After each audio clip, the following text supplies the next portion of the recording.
Nama Dr. Jafri terkenal di Indonesia, di pedalaman Kalimantan Timur, Papua, karena dia merintis bahan itu. Jepang menangkap semua orang kulit putih karena dianggap itu mata-mata sekutu, tanpa peduli. Tawanan Jepang banyak di Makassar, di Parepare, di Palopo, di mana? Karena Jepang tidak bisa memelihara mereka. Jahat Jepang. Dilepasan anjing-anjing rabies itu. Setiap hari sekian mati, setelah orang mati karena rabies. Ngeri sekali. Hanya karena Injil. Saya kembali 23 Mei 95. Saya melihat seorang anak muda, anak SMP, lagi main gitar di bawah pohon di halaman sekolah SMP negeri di kecamatan. Ketika dia main gitar, suaranya begitu merdu. Roh Kudus bicara kepada saya, aku ingin anak itu. Saya dekati, namanya Nexon Balang. Saya tanya dia, cita-citanya tinggi, dia mau jadi misionaris sama sekolah. Lulus SMA di kampung itu, saya bawa dia ke Makassar. Saya sekolahkan. Hati misinya kuat sekali. Di Makassar, dia punya hati untuk menjadi tukang-tukang becak Makassar, daeng-daeng. Rambutnya dipanjangkan supaya dia bisa menjangkau. Dia jadi anak kami dan bilang saya, Papa, boleh nggak belikan saya becak? Saya tanya, untuk apa? Hati saya untuk daeng-daeng itu. Saya beli becak 400.000 rupiah tahun itu. Dia becak, saudara, bukan untuk cari duit. Dia nginjili daeng-daeng itu. Tahun 2002, waktu itu saya dipanggil ke Sukuwana. Di situ pertama saya ketemu Barley. Waktu saya mau berangkat, ini kebiasaan saya minta Roh Kudus tunjukkan, saya harus ngajak satu orang. Ya saya harus murid kan, untuk saya tinggalkan di suku itu. Saya punya hati Sukuwana sejak tahun 88. Ketika saya baca koran pertama kali tentang suku itu, di suku terasing Sulawesi Tengah. Roh Kudus bicara, ajak Nexon. Saya diskusi, Papa, saya siapkan Nexon untuk kembali ke sukunya, suku Lundanya, supaya dia jadi berkat buat anak-anak muda di sana. Tapi Roh Kudus yang kuat bicara, ajak Nexon. Akhirnya saya ajak dia. Saudara, begitu dia tiba di Sukuwana, langsung dia punya hati. Dia bilang, Papa, saya mau mengasihi suku ini. Saya bilang, tapi Papa siapkan kamu untuk kembali ke Lundanya. Baik, saya akan doa lagi. Saya akan selesaikan sekolah saya tinggal 2 tahun lagi. Ringkas cerita, saudara, 2003 akhir selesai, dan 2004 awal dia masuk ke Sukuwana sampai hari ini. Dan dia adalah misionaris pertama di Sukuwana yang dipercaya oleh beberapa kampung sekaligus. Dia hanya membawa 2 cara untuk menginjil. 1 main bola, 2 main gitar. Yang saya heran, setahun setengah pertama di suku itu, saudara, dia sudah fasih bahasa Wana. Saya sampai heran. Dan sekarang ini dia sedang merekam lagu-lagu bahasa Wana di Jakarta. Suatu kali tim mereka itu laki 3 orang. Desa yang sudah dijangkau, belum ada rumah, jadi harus membawa tim laki, tim perempuan nggak bisa. Kalau mereka perlu apa-apa, mereka mesti turun, ya, dari Saliano, jalan kaki, bisa 2 hari sampai ke Oyo Panampa. Dari Panampa harus naik ojek ke Batu Rubi. Dari Batu Rubi itu bisa naik mobil ke arah timur, ke Luwu, Banggai, atau naik kapal motor ke Kolonedale. Di situ baru bisa hubungan. Kami punya perwakilan di Kota Palu. Nah, hari itu mereka turun, Nexon turun, minta tolong beli soft text untuk anak perempuan. Karena di kampung itu belum ada anak perempuan ngerti pakai barang itu. Jadi kalau mereka ngajak, ini kok ada darah di mana-mana.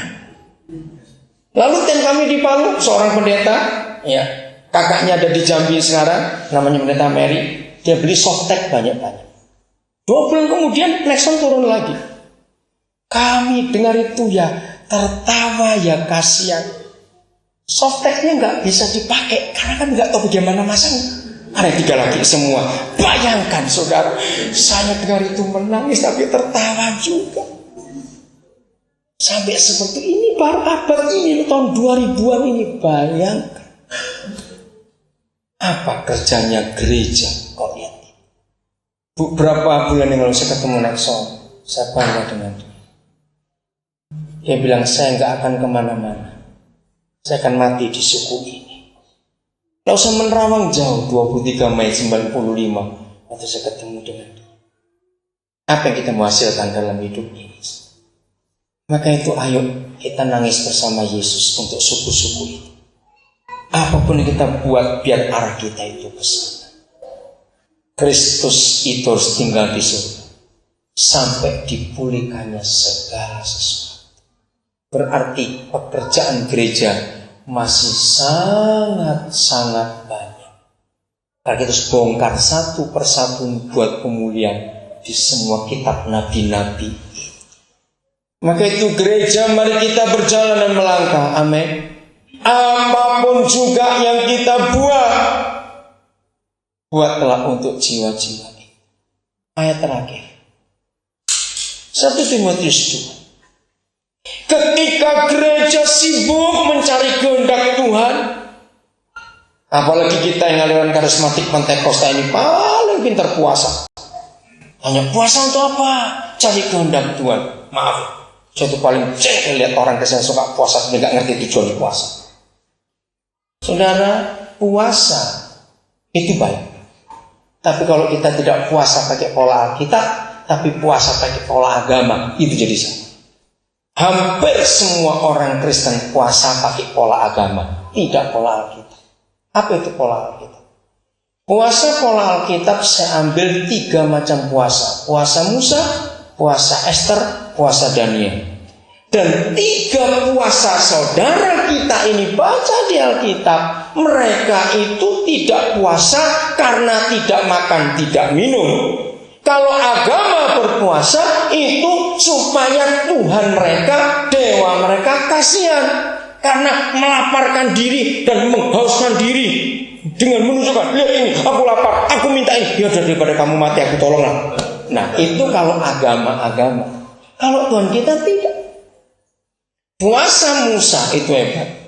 Hari itu Tuhan panggil, Musa kamu naik, aku perlu engkau. Musa tidak tahu kalau itu akan puasa. Musa pun tidak tahu kalau itu akan 40 hari. Tidak tahu. Jadi waktu dia naik, langsung hadirat Roh Kudus menguasai dia total.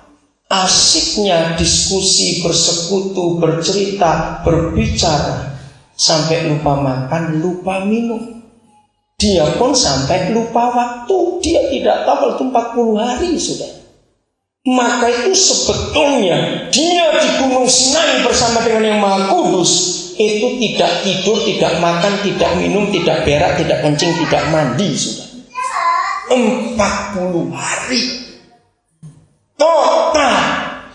Maka itu puasa yang benar itu harusnya begitu kita puasa, jumpa Tuhan, asik kita pacaran dengan dia sampai lupa makan, lupa minum. Jadi puasa yang benar nggak boleh kerja, harus diam, hanya dengan Tuhan, dengan Alkitab. Katakan amin. Ini kalau puasa sekarang, ketika gembala mengumumkan, saudara, karena kita ada pergumulan, maka Rabu depan kita puasa. Biasanya kalau dengar pengumuman Rabu depan puasa, Selasa malam itu makan sampai kenyang. Karena besok mau puasa, yang itu bertobat. Karena besok mau puasa, makan sebanyak-banyak. Secara medis justru makin cepat lapar. Kalau hari ini kekenyangan, besok lapar, besok puasa. Karena energi habis untuk ngolah makanan itu. Justru kalau mau puasa itu dikurangi makan. Kalau saudara puasa misalnya minggu depan, dalam minggu ini harus kurangi makan. Jatahnya dikurangi. Sehingga kantong makanan kita, lambung kita itu mengecil. Sehingga gak rasa lapar. Itu harus jam 4 kita buka saudara. Jam 12 perut bunyi. Sabar, 4 jam lagi. Sabar, kita sibuk kerja. Sibuk kerja. Jam 3, 1 jam lagi. Sebentar lagi 1 jam. Begitu kan 10 menit, saya tunggu 5 menit, 2 menit, 1 menit. Tuhan terima kasih puasa. Makan banyak-banyak. Karena sudah jam 4. Bukan itu puasa kita. Itu cuma mindahkan jam makan. Kapan kita jumpa Tuhan? Kapan kita mendengar dia berbicara kepada kita? Lalu apa yang kita gumulkan? Seringkali doa kita, puasa kita hanya pintar memerintah Tuhan. Betul tidak? Tuhan selamatkan suku itu, loh.